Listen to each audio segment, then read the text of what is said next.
work with is we dig strongly into the audience and we make the choice of what will be the ingredient of your story that will make sense. But one thing that is important for me, if I can elaborate on what will make it successful, is first, it has to be authentic. So it means that you don't have to make up a story. It has a true story about yourself, like you're telling the myth of your brand, about your founder, about your savoir-faire, etc. The second is the audience that I mentioned already, which is also very important, because then it defines what type of formats, what type of content you're going to develop to tell your story. It doesn't have to always be a 30-second movie. And the third one would be the consistency. And again, that would be the very key point for me, because it's not about, you know, a one touch point strategy when you tell a storytelling. It's about how you tell your story on all the different touch points that your audience is going to be in. And again, it comes back to the content you develop. So it's quite important to keep the story consistent. Great. Aleia, I want to turn to you. How does that resonate with what you do in terms of storytelling for Maggi, right? How do you build that authentic storytelling, the myth of Maggi? And what are, in your opinion or your expertise, some strategies for effective storytelling for brands? So I think I agree with everything Alexis has said. I mean, really, it starts with the brand and the brand purpose, right? I mean, what do you stand for as a brand? And what are your values? I think that is very important in order to remain authentic, as Alexis mentioned. It's extremely critical to understand what you stand for. Today, people really buy into a brand with purpose, a brand with values. You know, it's not just anything, you know, especially with the younger generations. I think they really want to connect to what they're buying. And so I think it starts with that, and then understanding your audience and understanding what they're really looking for, and then yeah, building a brand benefit that really makes you unique. And then of course you try to package that all in a very engaging way. But that comes, I think, once you've really clearly established your identity as a brand and what you stand for, and that way you can really create true purpose in your communication with your audience. Great. And so Thierry, I want to move to you on this, and I want to hear from you a little bit on, you work with many different brands on storytelling. I'd love to hear some of the strategies that you've seen be successful, as well as, you know, maybe some cases of really effective storytelling from your experience, some examples from global brands and why you think they were effective. I think that if people come to OOSHOT, one of the reasons is definitely what have mentioned Aleia and Alexis. It's all about authenticity. Definitely at OOSHOT, we only work with local talents. So therefore, when you work in, say, in Cairo with Egyptians, when you work in Riyadh with people from Saudi Arabia, therefore they really know what means authenticity. They really get in touch with the local mood and the local trends. And for instance, I was very recently with a very big name in the hair care business, actually in Europe, and they are looking for this type of with this type of approach. These companies now really want to show their consumer that they are very close to them. I would add to Aleia and Alexis maybe not only authenticity, but I would call it also closeness, to really be to be part of the local ecosystem, and that's really something that OOSHOT brings to all of its clients. And I think, that clients are really looking more and more for that type of approach. And just to add that the COVID, of course, is increasing this new momentum. I think that after the pandemic, the local approach is going to be more and more important. Clear. And what we've heard so far is authenticity, local flavor, closeness. We've also heard something around where your brand can go and where your audience is, and working kind of at the intersection of those two when you're crafting that really effective story. I'm curious, Alexis, you also work with many brands. If there are some campaigns that have stuck in your mind that you would say, hey, this is an example of great storytelling, and any insights that you took away from them? Yeah, I mean, there are so many examples.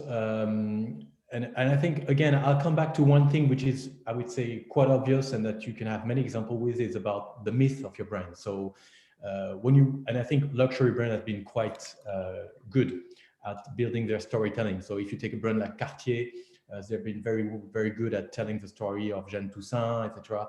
Johnny Walker also, there's a very good example. It's all about creating content about the myth. But there's one example recent that I feel is quite interesting, and I think it's a good example of storytelling. Is an example from Dior Parfum, Dior Perfume. Because Dior Perfume, as you can imagine, is doing a lot of advertising that is, aiming at generating instant desire about, I want this product. But at the same time, recently they developed something which is very about building sustainable connection with its audience, with storytelling. They created a whole set of content about their expertise in developing new fragrance, new perfume. And they just launched a documentary, a real documentary that has been selected at the Tribeca Film Festival. So you see, it's not at all a kind of branded content. I mean, it's about Dior, but it goes beyond product placement, etc. And so they developed this documentary. They developed a whole web series, so a whole series of content, videos that they can share with their audience on digital, etc. And they also developed a whole set of social posts. So they told the story in many different type of assets, with many different type of opportunities to develop this story and share it with their audience. And it's about a story, of course, of savoir-faire, of authenticity and craft in the selection of ingredients, in the craft, in making perfume. And again, I think it's a very interesting example, because for me, it's really the way to go for the brands tomorrow. It's how do I share the way I see things, the way I do things, and I'm going to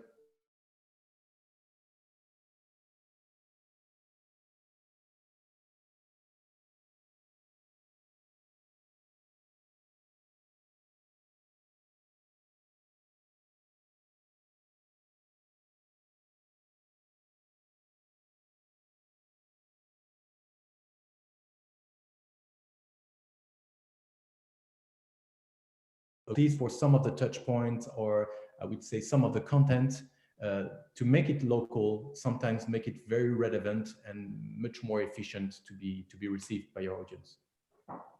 Excellent. I'm curious, this really works well probably for these luxury products. And, for someone who watches TV, anytime I see an ad for a perfume, I can immediately tell it's an ad for perfume before it shows up. They've got a star, they're doing something, there's no talking, there's no storyline, and then there's something beautiful, and then that's it, that's perfume. But I wonder if that works as effectively for FMCG, for products that are much more everyday. And Magie certainly feels to me very much everyday. It's accessible, it's for every household, it's not aspirational. And I'm not sure about the myths. Do you see some of those, do you use some of those myths in your story building, Aleia? Or what other tools do you have beyond the myth of the founder, or, the kind of aura of that desire that one has for luxury? Well, I think it all comes down to the brand personality and the persona. Really, what do you do? What role do you play in the consumer's lives today? Some indeed would play a completely different role than a brand like Maggie. Some brands are more your everyday sort of ally, your friend, your the person you rely on. And you have brands that are, that play, again, a third or a fourth role. So, I mean, I think it starts with, again, I go back to your values, your purpose, but again, as well, your persona. And there, you can really let that, do the work, not do the work for you, but that's really what you use to build that engagement, to draw in your consumer. And then you use it to solve a tension, to solve something for the consumer. And so, you know, whether it's something as simple as, you know, what am I going to cook tonight? Like, I need help. I don't know. I don't have time, or I don't know. I don't have the right skills, or something bigger and something maybe less everyday, then you, yeah. So I think with Maggie, it's we definitely do rely a lot on more the everyday challenge. We would see that that, yeah, we play an important role in consumers' lives, which gives us a role and a right to let's say exist and tell still very powerful stories that are very emotional. Mm. And I like this. So if Dior is that really attractive girl or guy that you want to get the courage to talk to, Maggie is your close friend that you're going to call when you need help in a pinch. And I like those personas that we're really drawing out for some of these brands. I'm going to switch gears a little bit to two things. I'm going to ask my next question, but before so, I'm going to cue my first poll. And the first poll is really about how much branded content are you as our audience doing? So team, if you could please cue that poll for me.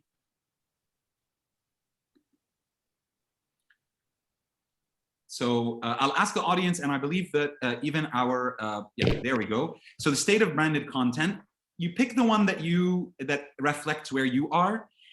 If you've been creating content effectively, getting a good ROI, creating it but not yet getting good ROI, still learning, find what fits your brand and share, and then we'll share the results of that in a few minutes, or whatever your company, because even if you're not necessarily you know, working as a brand, but you still have your own story that you're telling as a company. So, and in the meanwhile, we'll kick off with Thierry, our next question, which is really focused around how brands, agencies, platforms can all collaborate around effective content creation and storytelling. And so really the question about how much of this should be done in-house, how much of it should be done with partners, what are the roles that should be played, and what are some pitfalls or best practices in collaborating between agencies and brands? And I'll start off with you, Thierry, please. Well, thank you very much. And you have, I think when you're talking about shootings or you're talking about doing a video, you have 3 steps. The very first step is the preliminary, which is basically the identification of the talent. Which people, which team I want to work with, which type of writing I want, which type of, what is going to be the main ID. I mean, the main ID for Dior is not going to be the same than for Lancôme, for instance, you know, which is really the type of people I want to work on. Actually, at OOSHOT, we've been developing, thanks to AI, artificial intelligence, a tool to identify talent through images. So you pour into your image, and then you have the type of photographers who have been doing these type of images. So in terms of identification of talent, you really have the tools right now coming into the market who can help you. The second phase, the phase 2, which is actually very important, is the entire back and forth pre-prod meetings and so forth, everyone has and everyone knows, and it for a long time it has been mail working, like this huge mail. You go down and down and down. I've sent X mails, and where is the mail I sent 2 days ago, and what was the answer? And I have to look around. Many people actually are working.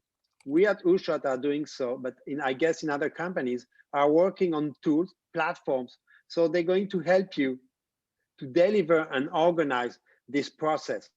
It's very heavy, it's very time consuming, and you need to be better organized, especially when you want to work locally.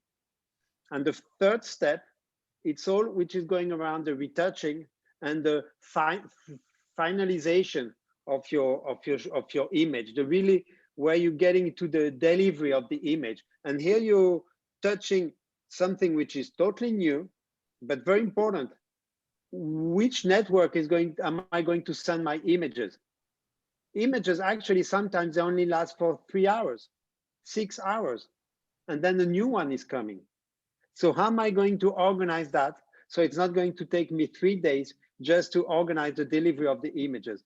So actually what we are foreseeing is that in the image world production, in the production, we need, I mean, to take from Nestlé in terms of industrialization, we just need to industrialize a process that we, I mean, big names like in FMGC, they've known for years.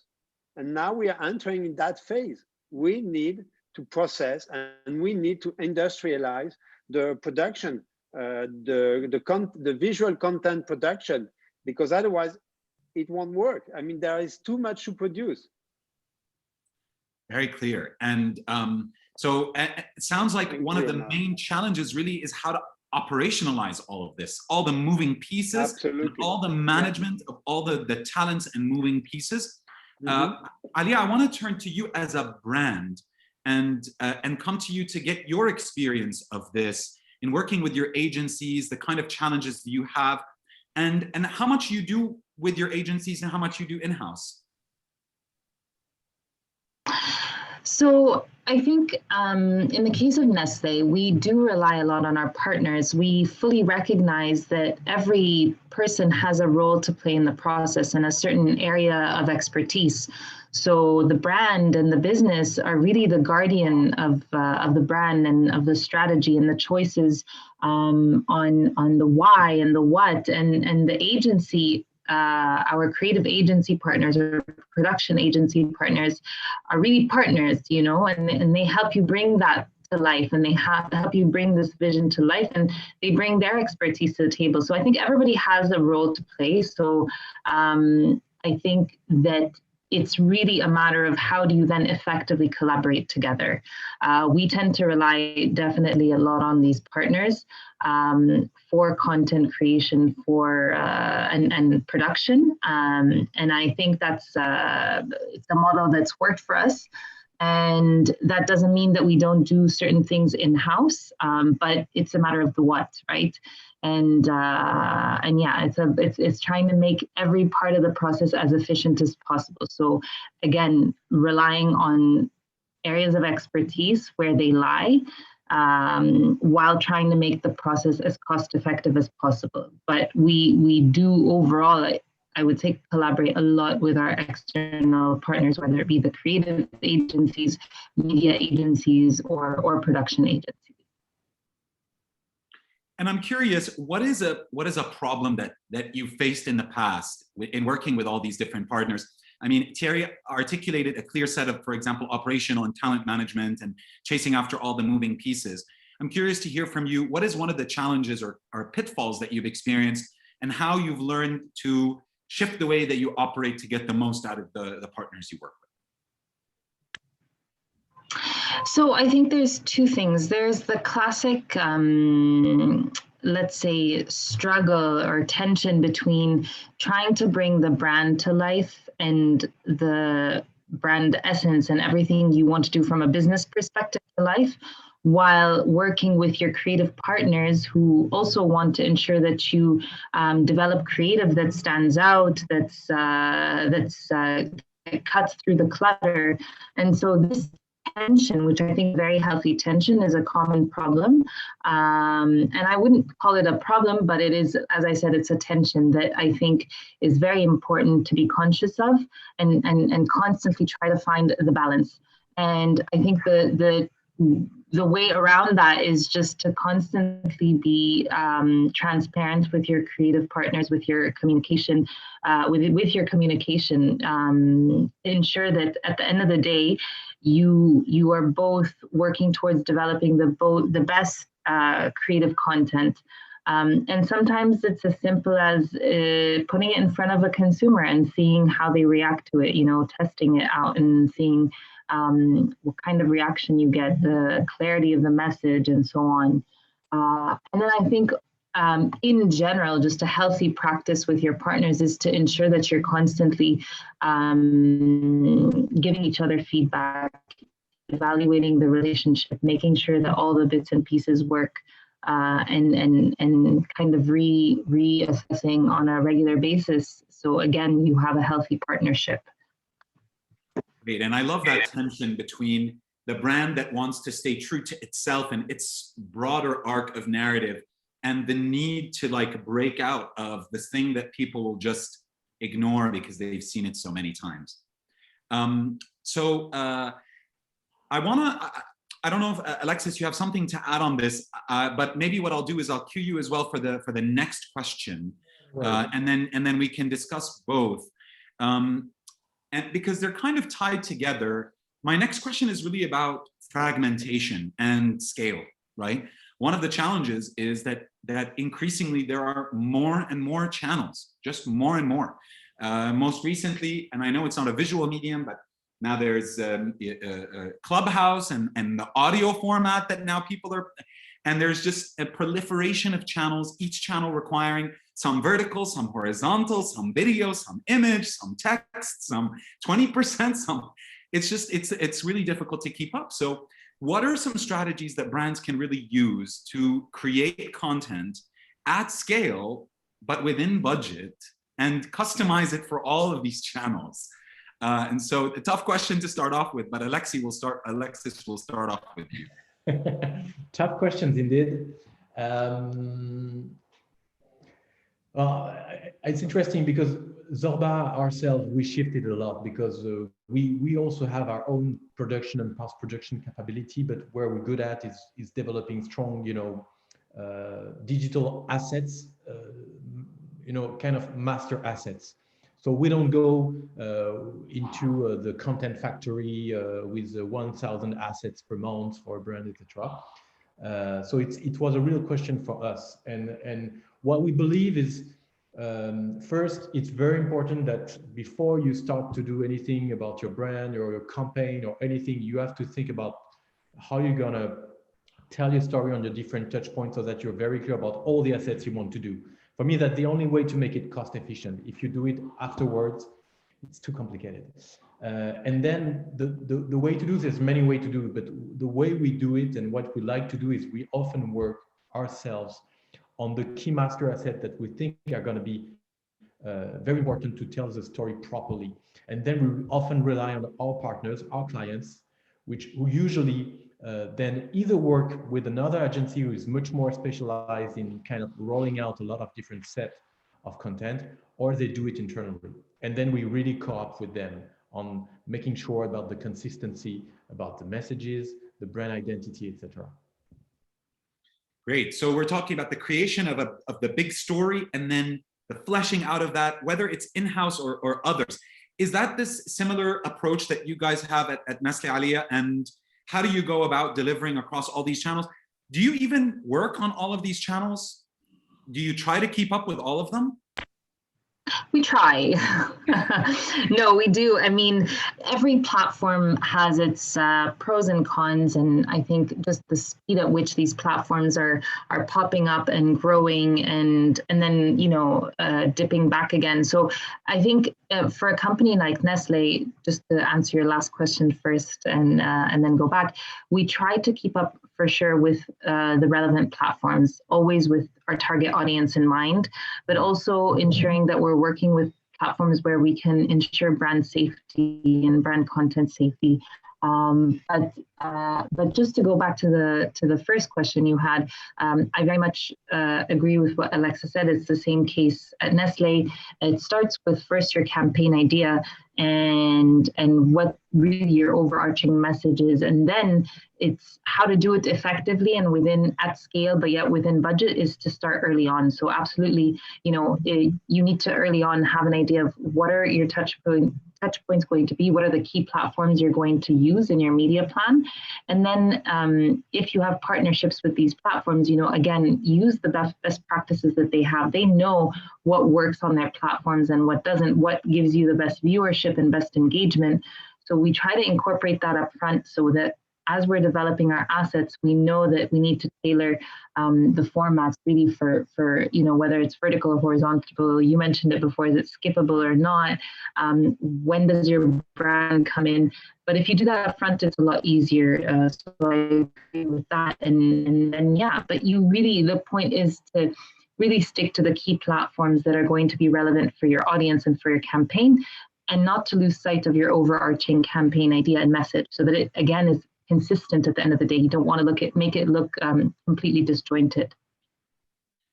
Great. And so I think it makes a lot of sense. Thierry, you are already starting to talk about how people are going to reorganize themselves to be able to drive all of this internally.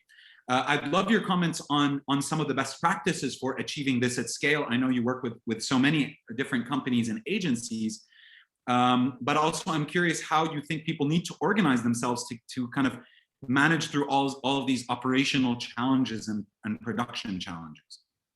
Well, I think the main question maybe for 2021 for the companies is to figure out, am I going to organize within my company my own content factory?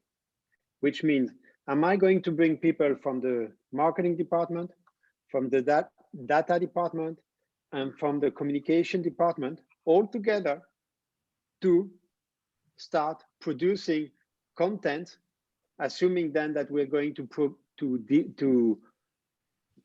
diffuse it or distribute it on the different channels that Aleia and Alexis have mentioned. And of course, having that in mind, I think that's the major question, I think, for the coming months and years for many companies. How am I going to organize myself? Am I going to keep my marketing and my communication department as they are today? Or am I going to bring together some people of the marketing, some people of the communication, and some people from the data or IT department all together, create my own content factory or content department within my company? And they are going to be in charge of producing the content that the marketing department and the communication department, which are still in, are asking for. And now I think that's going to be a major question for many companies. We do have seen some companies going along that way in the US and in Europe. And I guess within the area, it's a coming question for the coming month. Great. Aleia, as a brand, I want to turn this back to you a little bit just to understand, we've seen brands do this, set up content factories or studios. We could talk about Coke Studios. We could talk about Red Bull seeing itself as a media brand first, then a soft drinks brand. So we've also seen brands work with their agencies and ask them to all set up one unit that they talk to directly instead of talking to a multitude of agencies. I wonder how you see that playing out as a dynamic for you and for Maggi and Nestlé more broadly. So at Nestlé, we do have a content factory, and it really just depends again on the model. Yes, absolutely, each company will select, but I think there is merit in having, internalizing some things. And at Nestlé, like I said, we do have a content factory where we do use these experts to really work on the last mile type of content development, things that are, more straightforward, I would say. So I think that definitely a part of it has to do with this digital culture that we live in today and the speed at which we need to move and the scale at which we need to produce assets. So that is important. However, having said that, I think, as I mentioned earlier, that there's a role for every party to play, and we still have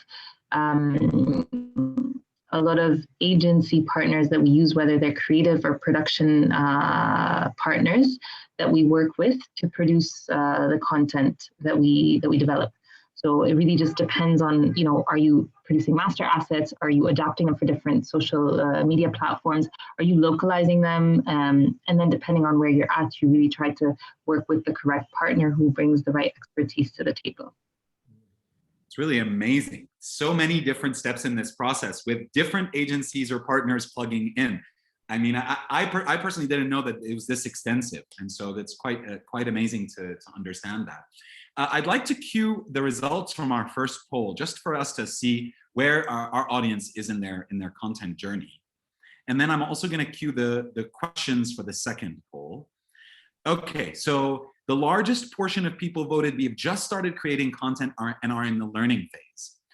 And then we have some people who have internal constraints, a quarter saying that they have been doing it but are not happy with the ROI. Only 17% today have said that they are creating content and that they're happy. So a lot of room really very clearly from our audience to improve the content creation efforts that are going on. I'd like to, building on that, cue another poll, which is really about the challenges that you're facing in your content creation efforts. And I'd like to understand, is this a question of talent? Is it a question of partners? We've heard about the importance of having the right partners. Is it how expensive and the budget? Is it a cultural issue, senior leadership, or people don't believe in it, they don't have the buy-in? This will also help us understand a little bit more where are the challenges, given that we have really identified that most of our audience is excited about content, but is facing challenges with it. So I'll let you all vote on that, and we'll bring you back up. And but I'm going to start with Alexis on our next question, which is about, we talked about mass production, but mass production and customization per platform is not enough. Now we are in the era of mass personalization, right? So this idea of really personalizing the ads to smaller and smaller segments, to the point where they potentially get to a segment of one. And so that adds another layer of complexity and challenge, both in terms of production and in terms of consistently weaving that same story across all of these personalized ads. So Alexis, would love to hear from you.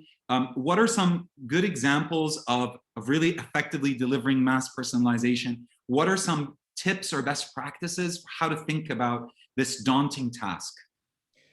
You mean personalization adapting to the different countries, or adapting to the different persona and the different type of content?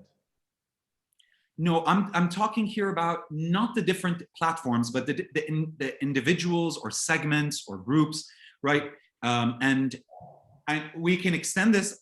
I'm a technologist, so for me, the extension of this is dynamic creative, where based on the data of something that I visited on the website, I'm seeing a personalized ad just for me with an image of that country that I just wanted to book a flight to, and everything related to that. And that's something that we do with one of our clients, which is not a luxury brand. It's a mass skincare brand, and it's all about with the digital. You build the different audiences persona that you have, and then you try to deliver the right message at the right time. I mean, as we all know. So then, indeed, what is interesting but also not easy is that you have to build up. You're not going to change the story. You're just going to tell it differently, so that you can really adapt to the person you're going to talk to and the place where you're going to display it, the type of format of content you're going to use, etc., etc. And it all comes back to me to be able to do this. It's a big piece of work, and you need to think about it beforehand. Like, it all comes back to what is the story you want to tell, who you're going to target in terms of audience, where they're going to be, what type of content you need to do, and then you roll it out. And you need to get a very strong, let's say, teams or partners to be able to develop all this type of content, and of course making sure that it remains pretty consistent in terms of story and identity. Okay, it just feels like so much today. Even after I figured out where my audience, who, the where, the what, are there any tips that you would share with us about how do we run this effectively? And I'm gonna move after this to Aleia to ask her something similar about the specifics of mass personalization in the brand work that you're doing. But any examples of global campaigns or interesting campaigns that have done a lot of mass personalization, or lessons or tips from the experiences that you've seen or the campaigns that you've seen, Alexis? I mean, example of global campaigns I wouldn't have, but I mean, again, that's what we work with our partners. And for me, again, the most important would be you have to, again, it all comes back for me to you know what story you want to tell, but you have to be clear about who you're going to deliver the story to and what's going to be in it for them. Like what's in your story for me, and then you can make it very clear about, okay, what is going to be the story told to this specific audience, and what's going to be the right format, the right place, etc. So for me, it all comes back to you have to anticipate and think before you try to develop any content. And once it's clear, you just need to get a right partner to deliver all the type of assets. That would be, again, share of my experience. Very clear, Alexis. And what is clear to me also from what you're saying is how much data plays such a critical role in all of this, right? And this is something, Thierry, you already mentioned. It's not enough to put your communication and your marketing department. If you don't put people from data, then they cannot effectively segment, properly work with. So I'm going to turn to Aleia and then to you. But Aleia, from a mass personalization perspective, what are some of the experiences of the work that you've done at Nestlé and the lessons that you've learned? So some of the lessons that we've learned are that you have to strike the balance for sure, because you want to make sure that you target as best as possible to make the content relevant. But at the same time, you don't want to over fragment your communication and again, make it look disjointed. So it's very important that you continue to remain true to your overall campaign idea and communication messages. And then you really hear, it's as you said, you rely on data to select the 2-3 maximum audiences that you want to target with this campaign, and then develop your messaging across the consumer journey that speaks to those audiences with the right message. And if you do that early on in the process, it's of course more effective, and you can make sure that it's really well integrated into your overall campaign idea and message.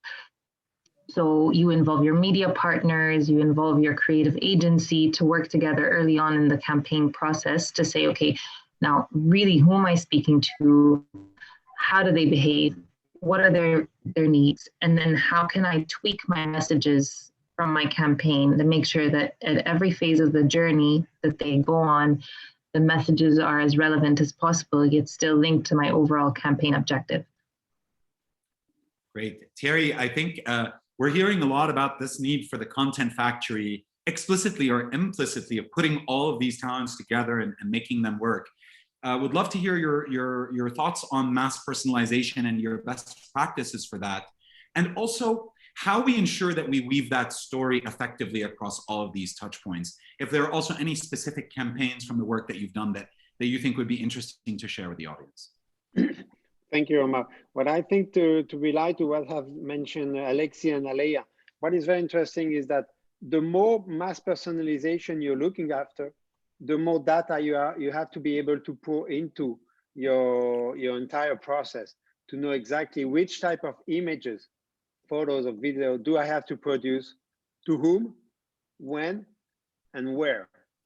I mean, and it's not that easy after saying that, you know, it's not that easy by far. So you really have to put all these, I mean, these people of the data, these people of producing the content to be able to together, to be able to produce, and I want to say to do some sort of fragmentation of your production. And then of course, to be able to allow a certain amount of budget to a certain type of images. If you don't know previously how many people more or less am I going to address, why am I going to spend X or Y dollars on that type of production? I mean, so the idea behind mass personalization is also an idea of to find out the adequate budget to the type of shooting. It's not only, I mean, mass personalization, it's nice and it's important, but behind the question is, how much am I going to spend for that type of asset versus, I mean, asset A versus asset B? And it's clear that what you're saying resonates a bit with what Aleia was saying, which is you're not going to actually mass personalize in the way perhaps I was asking the question to a group of one, but rather maybe the 3-4 most important segments that you really want to talk to, and effectively doing that and ensuring that you have the budget for personalized communication properly for those segments, as opposed to trying to do every touch point every individual, every target. So I think that makes a lot of sense. And yes, I was going to turn it back to you. And what is very important here is of course to work on a 360 basis, which means the asset I'm going to use, I can reuse it in another way at another stage. So I don't have to produce it twice or 3 times or 4 times, because that doesn't work. And maybe when you're talking about content factory and you relate to what has said Alexia about this idea of master asset. When you invest a lot of money and a lot of time, it can take 3, 4, 5 months to produce one master asset. The very question behind it and afterward is, how am I going to reuse it? Maybe if the master asset is a 30 seconds or 1 minute or 2 minutes film, am I going to be able to take out 15 seconds here for Instagram, 40 seconds or 2 minutes for YouTube, one shoot maybe to put on the billboards? How am I going to organize that master asset?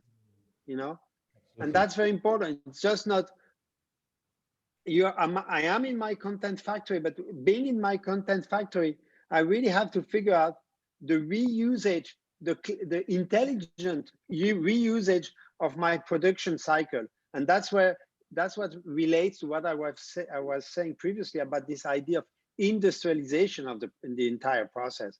Because we definitely here the issue is to industrialize, because money doesn't pour in. So you also need to affect the right budget to the right type of production.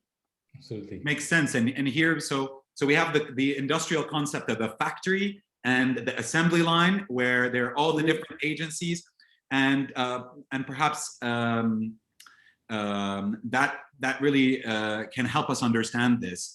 I want to cue the results from our poll as a way to wrap up our discussion here, to have a better understanding of what our audience is feeling about the challenges of content creation.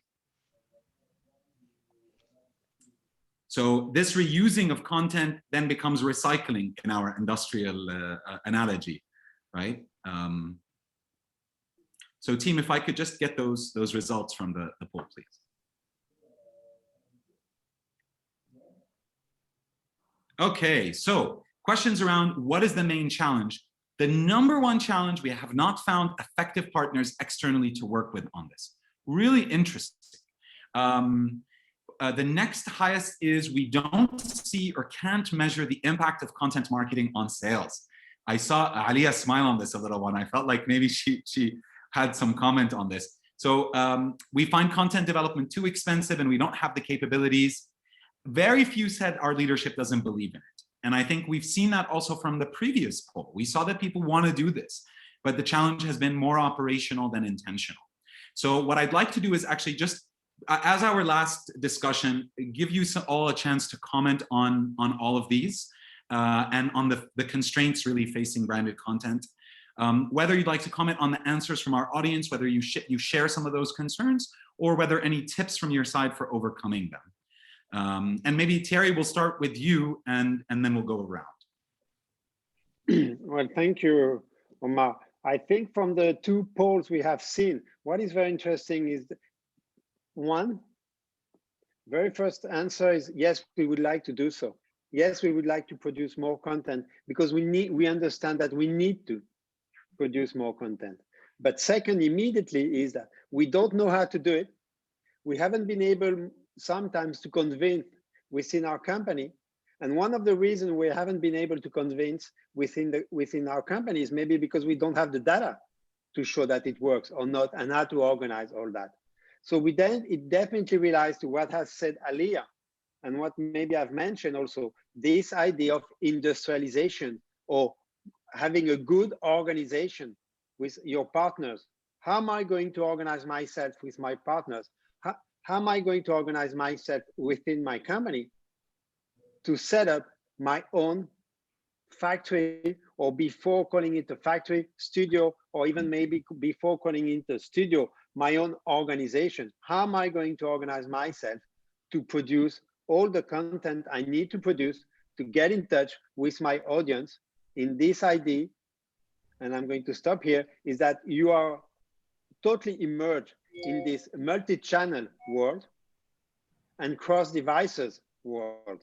So it's not only that you need to produce because you want to produce, is that your audience is getting to you, and you're getting your message to them through the multi-channel, point one. And point two, you are totally immersed in a cross-devices environment. I mean, from the laptop, from the TV, from the car screen, and of course to the iPhone. So therefore, if we bring together cross devices, multi-channel, mass personalization, you need to definitely find out a way to produce the content adapted to this new environment. Great, thank you, Thierry. Thank you, Omar. Aleia, I wanted to get a sense of from you about those challenges and maybe how you address this issue of showing the return on investment on content. And then I did notice that we have one question from the audience, which I thought was a really good question around working with small businesses or small suppliers. And I would also address that question to you, Aleia, to hear if it's just the big agencies that you work with, or if you're ready to work with SMEs or smaller businesses as well on this. So I'll start with the last question first, and then go back to some of the thoughts on the polls. At Nestlé, it really depends on where the campaign's being developed, what are the markets in scope, what's the budget. You know, there's a lot of considerations. We of course tend to work with the big agencies. As with any FMCG, we tend to have partners and agreements with some of the big agencies. That doesn't mean that we don't work in some cases locally in certain markets with small businesses, again, depending on the type of expertise these agencies bring to the table. So there's no clear direct answer, but I guess I would say it's a mix of both, where we try to rely on big agencies where we can leverage scale, going back to the point we were mentioning earlier on cost effectiveness. We try to develop a lot of content centrally more and more, so that we can, you know, save some of the budgets locally for media and for airing, which in of itself means we tend to work with our big agency partners. Now, going back to the poll, I noticed, yes, an interesting question on how do you show ROI? And I think that's like an age-old question, especially with some assets like TV, you know, the classic TV. How do you measure the ROI of TV? And sometimes not a very straightforward answer either. But again, I go back to what is your campaign objective and what are you doing? What stage is your brand at? Are you developing awareness? Are you really trying to make people aware of what your brand is and what it stands for? Or is it a more established brand and you're really trying to convert that into sales and repurchase and loyalty? So there, I think the expectations on ROI are quite different.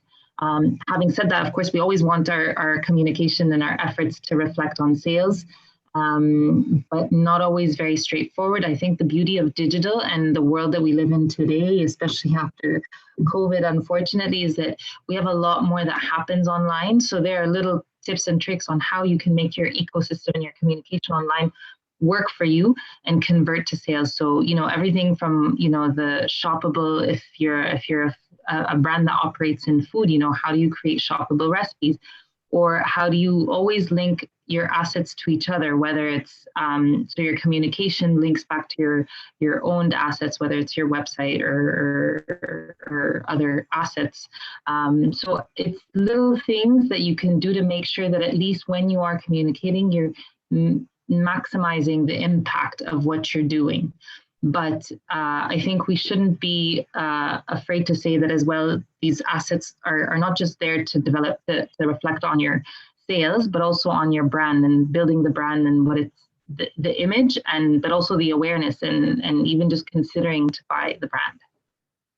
Great, and I think in the era of e-commerce, there's so much that of thinking is around conversion right now that I think sometimes the brand conversation and storytelling can be lost. especially now that it's so clear how you can measure your ROI on e-commerce, because that is so clear and measurable. So I think, but I believe that the brand building is incredibly important. So Alexis, any thoughts on the challenges that people shared? Perhaps also on the number one challenge of finding and picking a great partner, or on measuring ROI, or whichever ones really. I leave it to you.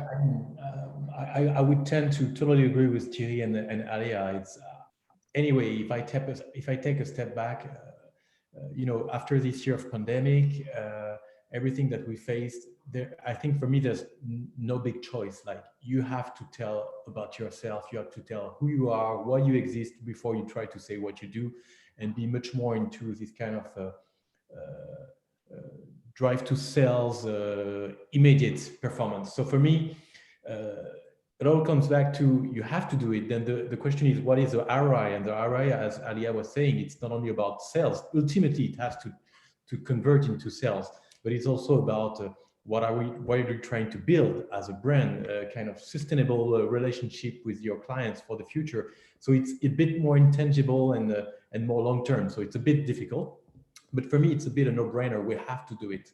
And then the question is, how do you do it? And the fact that you have to develop content and everything that Thierry mentioned, which I totally agree with. So we have to definitely do it.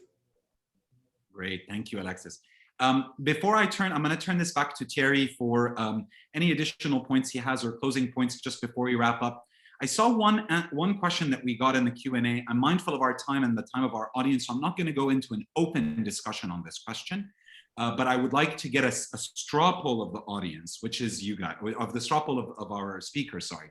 And the question is really about dynamic creative, right? It's about using AI and different assets to create individual ads based on data and needs, right? And so he's asking specifically, how did this affect ROI conversion rates? So what I'm gonna ask instead, I want you to give me a thumbs up or a thumbs down so everyone can see it visually.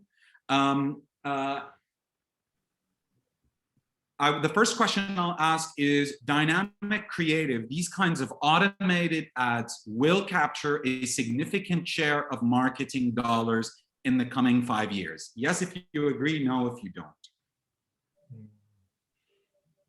Dynamic creative ads will capture a significant, okay. Aleia, both voted down. Do you vote? What's your vote?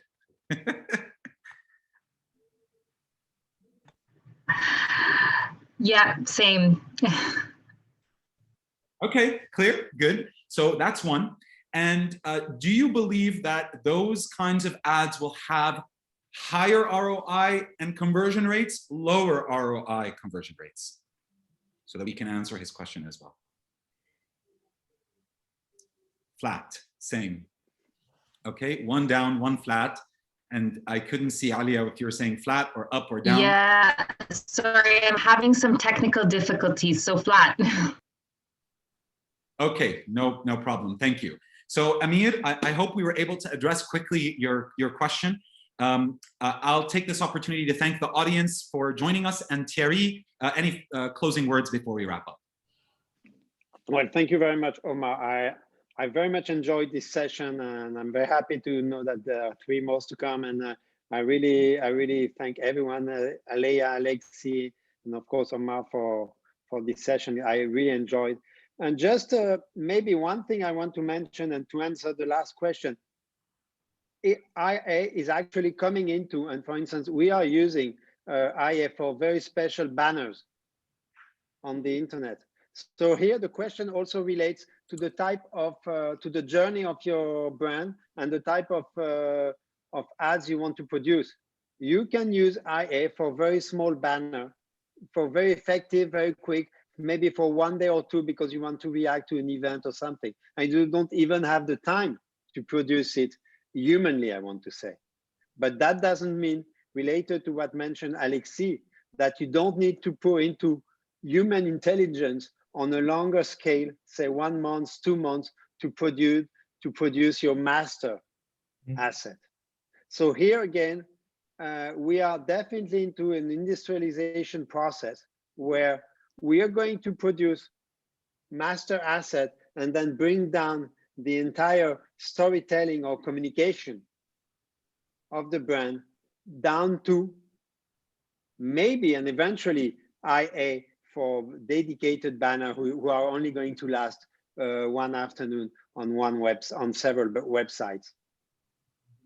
So there will still be that critical importance of human creativity and sensibility and brand storytelling that will really have that spark of that overarching story. And then definitely we can work with AI to help us produce so much within that industrial context that you've been outlining. Absolutely, absolutely. Thank you everyone so much. Thank you for our panelists and our audience.